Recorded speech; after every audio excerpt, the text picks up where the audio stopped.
oil out, new oil filter on. Now to put the new oil in. I'm using Valvoline Racing VR1 Racing, whatever you want to call it. Not because Rob Darm is paid to bloody tell everybody it's amazing. I've used this for, honest to God, over 20 years. I'm old. I've used VR1 forever because it works.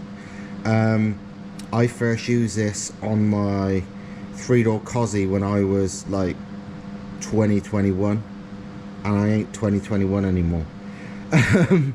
But yeah, I'm not using this because he said so, same as I'm not drinking AG1 or rubbing keeps on my head. I do this because this shit works. I don't give a shit what these fucking sponsors are paid to say, especially since I don't believe any of his power claims or anything on his fucking videos. But that's beside the point. Yeah, VR1, it works. Supposedly it's because it's got like high zinc content or something, is maybe some of the reason it seems to never, my engines don't seem to ever do bearings or anything with it in, sorry, I don't know. Or maybe it's luck, or maybe it's just because the shit's good. It's semi-synthetic. It used to just be classed as mineral oil, but it used to have a black bottle too, so shit's obviously changed a bit. But either way, it's always worked for me, VR1. I break engines all the time, but what I never really ever do is wreck bearings, so, and that's an oil thing. So yeah, I never have oil issues, so maybe the VR1's brilliant, maybe it's fucking luck, I don't know, but I use it because it works. Simple as that. It's proven to me. I don't give a shit what social media influencers say or are paid to say more like, because he ain't got a fucking clue about oil. He's just told to say that. But it is good oil. He's not wrong. So, yeah, it works, and that's what I'm using. So, I'm going to lob this in now. I think it takes 5 litres, maybe a touch more, but I've got 10 litres of this anyway. It's the next day. It's a nice day actually. It's freezing cold, but it's sunny and dry. And I'm just doing spark plugs. This is what has always been in the car, in the engine. NGK8s, BKR 80s. The gap to, I just checked, I couldn't remember what the gap was, 24 thou. They look alright, they look well used, but they, not a single misfire, nothing, all good. They all look the same, all dry, all look plenty rich. These are the new ones I'm using. I never used these before. NGK again, because I get on with NGK stuff. These are 9s again, hence that. I think these, yeah, these are like racing plugs, but I don't know, I never use these ones. But they're ones, well, they're one stage colder, they're 9s rather than 8s. Don't think it really matters too much on this, but I'd rather have cold. I prefer cold plugs. 8s are cold, but I'm used to running 9s on nearly everything. I've got these 24 thou as well, so I think it should be fine. So I'm gonna pop them in and then try and figure out a way to do the gearbox fluid. Right, that is the fitting sitting in the oil fill port. So let's hope this works, because this is a messy, horrible job by hand or anyway. So if this makes it easy, good. If this just pisses out everywhere, not good. Let's find out.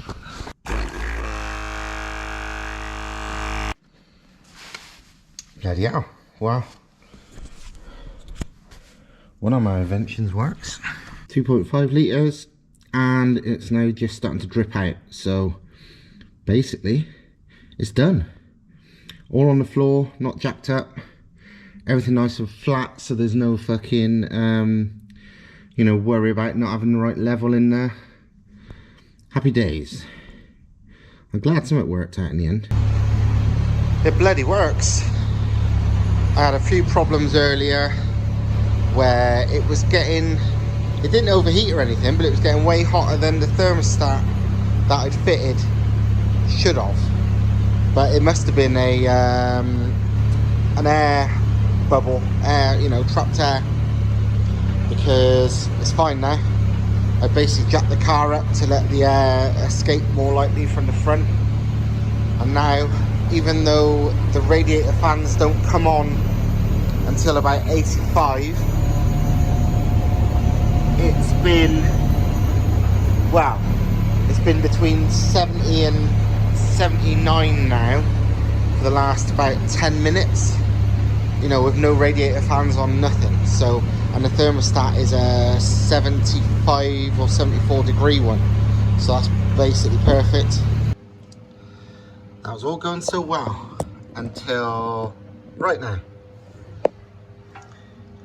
Literally had it running for about a fucking half an hour. Coolant temps up to 90 something. Oil temps up to nearly 100. All good. Thought I'd give it a little rev before I turn it off. And the coolant hose popped off, and by the looks of it, it's because it wasn't even on properly and I didn't realise. Fuck's sake. Although I'm glad I realised now and not like driving it, but that does just meant I have literally dumped all the coolant on the floor that I was just spent ages bleeding. But apart from absolutely fucking drowning in the workshop, it's all good again. These things are, they got amazing cooling system, as in super efficient, but because obviously it's long, it can take some bleeding. Best thing to do is, like I did before, jack it up, and you know, which obviously helps the air bubbles go that way. And what we also do with the cooling system when you buy the conversion from us, it's got like a modification to the thermostat and stuff, which also helps it bleed. Because the first time when Thomas did this with a 19 TDI, this is how he worked it out. It was getting hot and we couldn't work out why. And he figured it out, and now it's on all the conversion kits now. But generally the actual cooling system, the standard radiator, because this has still got the standard radiator. I have gotten it rated when I used to run, but if there's no need, I'm not going to, because this standard one's nice. Smoke testing. Now I found the machine, which was in the MR2 and has been for 4 months, and we didn't realise. And no leaks. There was a tiny one from that fitting, because the Jubilee, well, not Jubilee, whatever these things are called, these fancy clamps, was a bit wonky. So I loosened it and put it on straight, and that seems to have fixed it.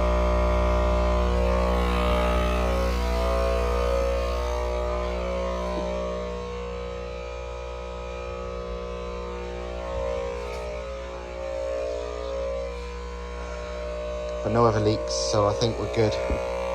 So that's one thing ticked off.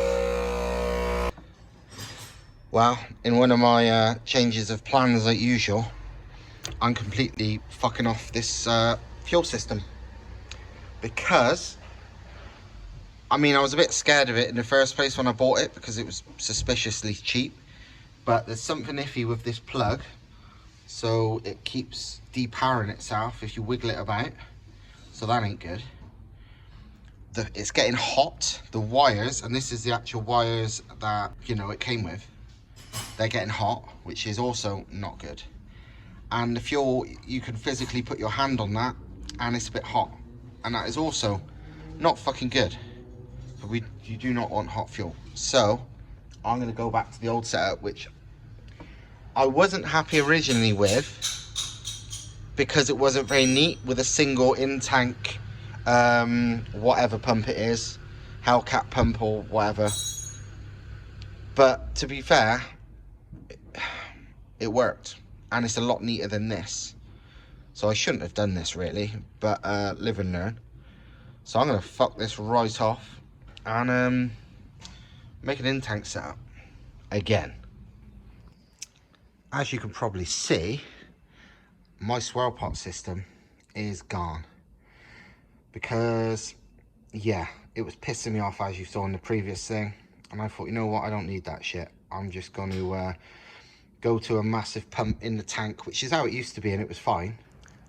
Night shift at the workshop today, because you know that built VR5 that I bought with the pink cam cover that it was decompression plate, ARP head bolts, ARP rod bolts, and whatever.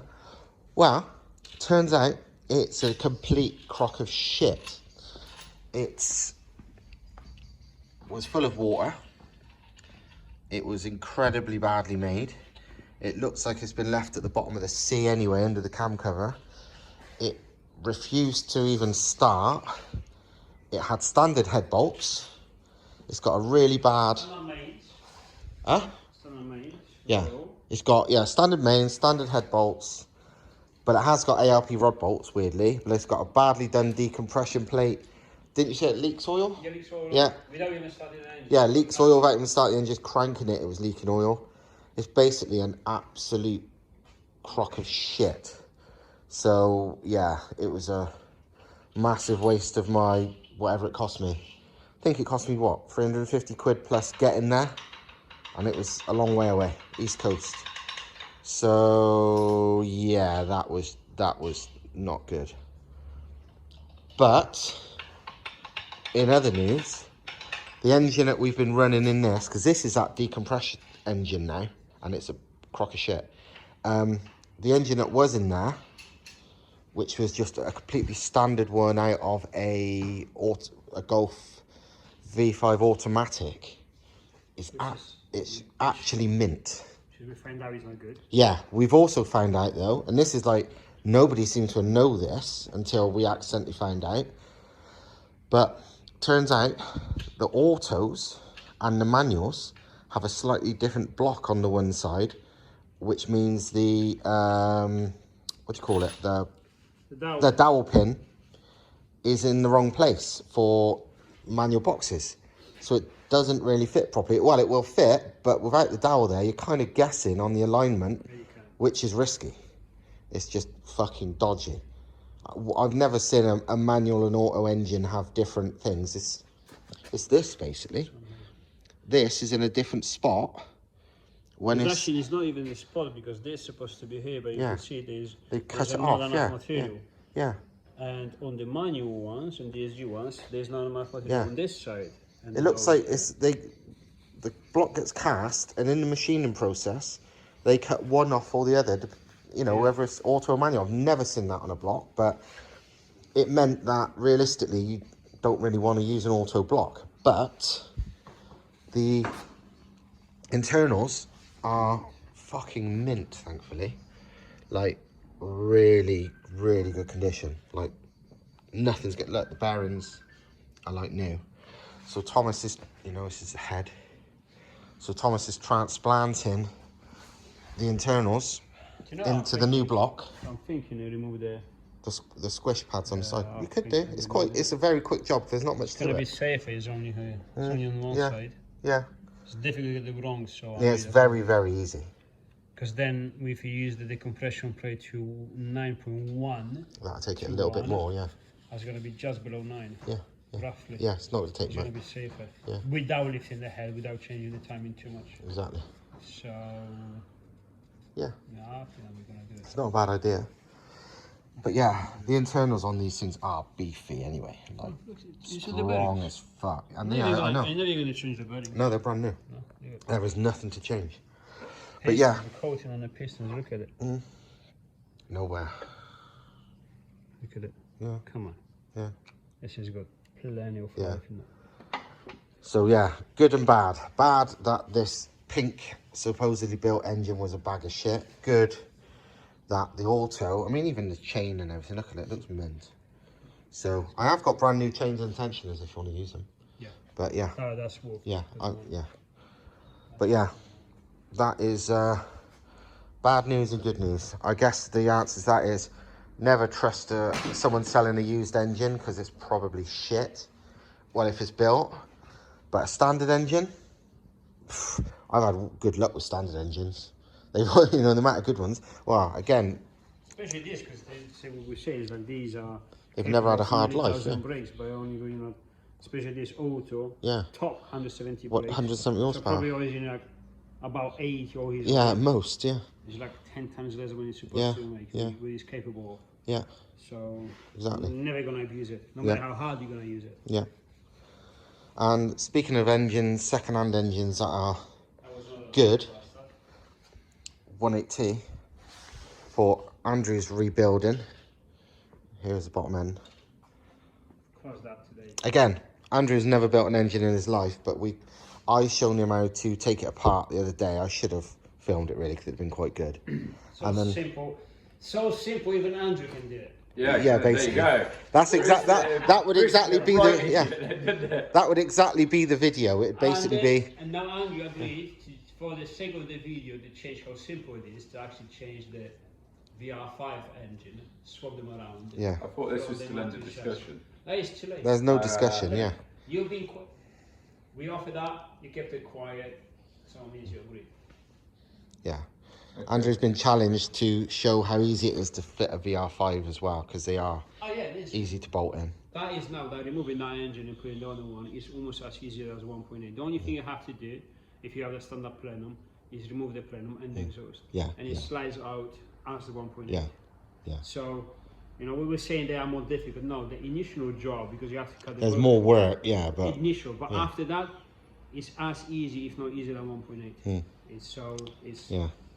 It's great. But yeah, about standard engines, again, he got lucky with this, and I kind of got unlucky, because I bought this engine completely unknown for 100 quid. It looked a bit crappy, but dry. It wasn't oily or anything, which is kind of a good sign, but it looked, you know, just an engine. But I saw Andrew needed it because Andrew was a bit special and didn't have his wastegate connected up to his turbo, so it ran unlimited boost and it died. Well, it didn't die, it's running. It's running with like 4 rods in the shape of spaghetti, because unlimited boost is not a good idea. To take that apart. Yeah, I'm going to take it apart. I can't believe the rods didn't break, but they're bent, because like any engine, no, unlimited boost is not a good idea. So I sold him this for 100 quid. I said, look, it's unknown, so you can have what I paid for 100 quid. And we dismantled it the other day, and it's fucking mint. It's probably one that... I've always had good luck with 180s. They generally are. 180s are either broken, as in they just don't run, or they seem okay. And this, you know, I've never had one where it ran fine, but it was knackered. They all... I don't know. I've had ones that are fully broke, and I've had one... But every one that was a runner, it's been all right. And this one's mint. VR5 crankshaft. Mint. Crank is mint. Yeah, everything is. It's had the easiest life in the world. Honestly, I'm not shitting you. I've never seen a crank or anything in this such a good condition. Look at it. You even have the standard, the factory. Yeah. This kind of, you know, scratches. But it's not, because usually when they use they much more well polished. Smooth. They polish like that. Mirror polish. This is not. This is still retains the oil film. Yeah. This is gonna have what 500-600 brakes. Yeah.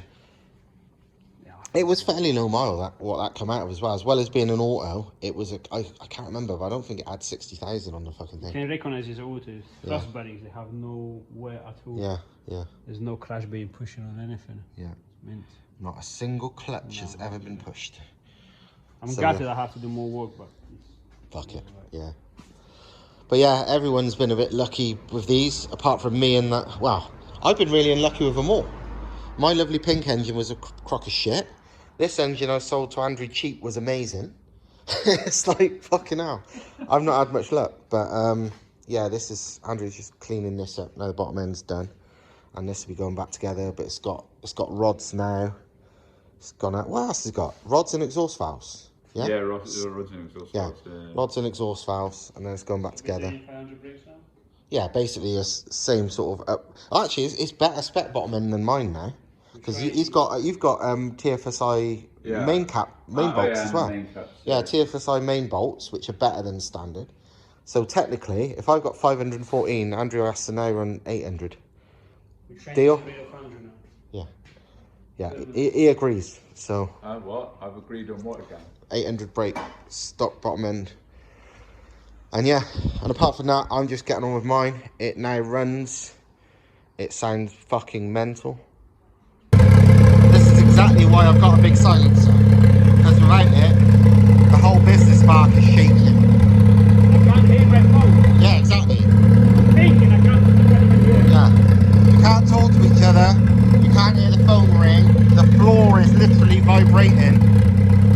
You know, it's like, that's the difference between actually owning a car and people on the internet seeing cars with hood exits. There you go. That's why. Exactly. Same power, just not knocking deafening. And this is idle. You've got 8,000 more RPM until the rev limit though.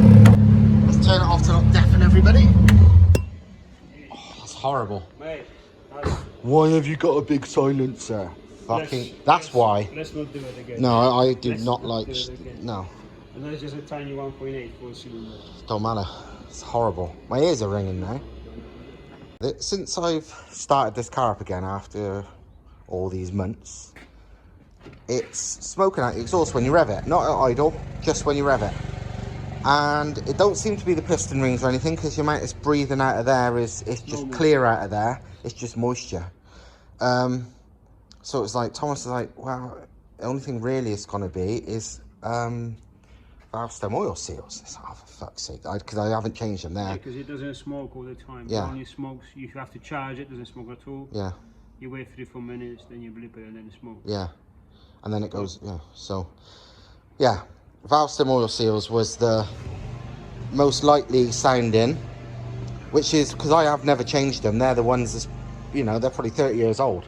Because this head is off a early, I don't know, A3 or I don't know what it is. It's an NA engine, but it was in good condition, so I couldn't be bothered to change it. But they are old. But then Thomas rightly said about the fuel, because the fuel is in it is, some of it is over 2 years old, and the only fresh fuel is like about 10 litres I put in. So it might just be horrible fuel, because the fuel was yellow. I could see that in the tank before I put the other stuff in. Much quieter, much more acceptable. Now I just gotta hope the smoke goes away. In other news, Thomas is massively getting on with this VR5 engine. He's modified the combustion chambers, got rid of the squish pads on the one side. You can't really do the other side. And he's rebuilt the bottom end already. It's all wrapped up. Where is it? There, yeah. He's completely stripped down and put the internals of the one engine into the other block. And yes, we're waiting now for a thicker head gasket to make it to, might be 9.03 to 1 or something. Well, it's a 9.1 to 1 minus whatever this is. Whatever this is, we estimated very, very, very roughly is going to be about 8.8. Yeah, I was going to say about 0.2, 0.3 at worst. Yeah. So yeah, probably 8.8. Yeah, only one sub. Yeah, it's not much. It's a fair amount. They stick out quite a lot. So yeah, you could easily calculate if you could be bothered. Just fill it up and measure it. But I don't think who cares. Nah, I don't care. That's same as my 180 when I didn't even measure it. Yeah. It's below 9. Exactly. So I just know from like when we did my Volvo and I did measure it, so I've got a rough idea. And yeah, to be honest, this is more important because you remove all the sharp edges. Exactly. Here on the edge, all the valves just got this very small trim, we just remove all that edge. There's nothing sharp. It increases the flow to the valves and it gets rid of any flat spots, which is where that happens. So as much as people's like, oh, squish is important, it's like, no, on a turbo engine, it's usually backwards. This is, if you speak with the proper tuners, they all do it. Yeah, well, most people's tuners won't do it, but proper tuners will. In other news, Andrew has painted his engine pink. Yeah. Do we get cancelled if I say it's gay? I don't know. Probably. Yeah. If any, like, I don't know, LBTGQFG furries and whatever, you know, they like this kind of stuff, then yeah, Andrew's now one of you. He probably already was one of you, but he's really going for it with the pink. In other news, he's done the exhaust valves on his head, and he did a good job. Bear in mind, he's never built an engine in his life. I showed him how to do this. I did one. Actually, no, I removed one, and I explained how you pull it back together, and he removed the rest and put them all in, and I checked after to make sure he'd not done anything ridiculous, and he's done a good job, so fair play to him. But he has got a pink engine, so it's gay. It's pretty gay. But new valves are nice. I would remove those. If that was I would remove them. I'm me. They're shit as fuck. Yeah, I know. I don't like them at all. No. And all the drag I would keep that pink if you remove that. I would be fake compromise. Yeah. You know. Yeah. But no, as soon as I saw these, it's like, you know what, this would be much nicer. Yeah. The Audi, the what's it? Is it the RS4 in it? That Cosworth did with the 5-valve heads. Yeah, they removed them. Cosworth removed them. Yeah. Yeah, they machined them completely. Yeah. Nice and smooth. As much as people say, oh, don't do that, I would listen to Cosworth more, and they removed them. It's the same, exactly the same combustion chamber, same valve, same everything. I mean, I'm not going to push this engine, but if you want to push it, it's just one of the first things you do. Yeah, to me. Although most people, literally even 99% of like the tuned 180T people, same as any people you mentioned removing the combustion chambers, they act like you're drunk or something, but it's because they don't know what they're fucking talking about. So, I like the valves. yeah, it's nice. Sexy. Yeah. These are not gay at all. No, that's quite gay though. So. Yeah, he's done a nice job, but I suppose gay people do take care of things. Yeah, So, well, you know, they look after themselves. I really need to, because, you know, I know them for so many years. I need to talk to Andrew's mum. I don't know if she's aware. She doesn't know. No. She deserves to know, though. Shit. It's a scrap block, actually. Yes. Oh, I just smacked into the corner of a scrap block, and it hurts. Yeah, well, Yeah, because it's a really good block. Yeah.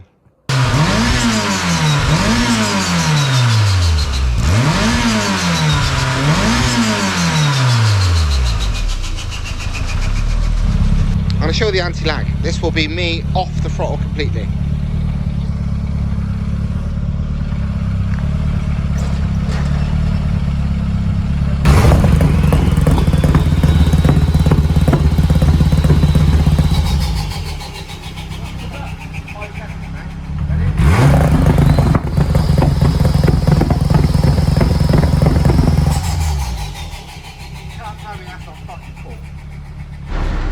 Let's see if it actually builds any boost on the anti-lag just by giving it a little blip like that.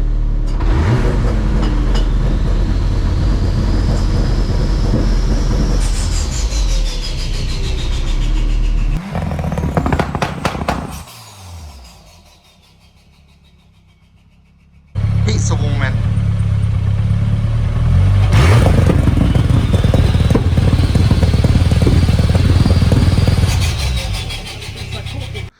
Right, wow, a lot of stuff's happened today, a lot of progress.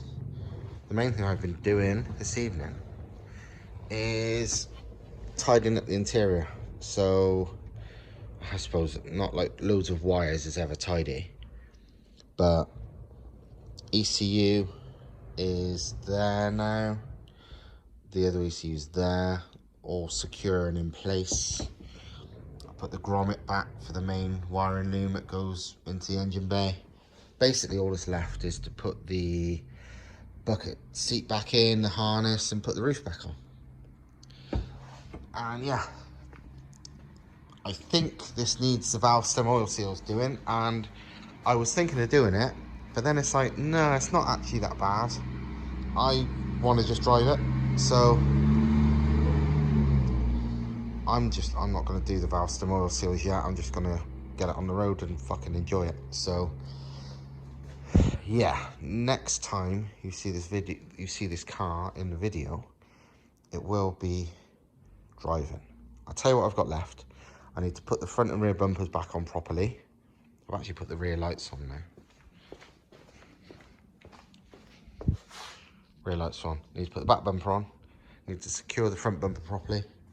Obviously, seat, harness, roof on. I need to put the intake pipe back on. Reason I haven't yet is purely because I want to adjust the gear linkage first, and that goes in the way of where the gear linkage is, so you do that after. So sort the gear linkage, it's only a couple of minutes. Put that back on. I think the brakes probably need bleeding a bit, and that's it. It's ready for the road. I think everything else works. So, not long. Maybe in a few days, but not tonight. And then I'm busy being an adult for a few days now, so I can't touch it for a few more days. But yeah, nearly good to go. So on that note, I'm going home. And then I've got to edit this video, which I might not do tonight anyway, because I'm fucking knackered. Anyway, hope you liked it, and see you next time. Ta-da.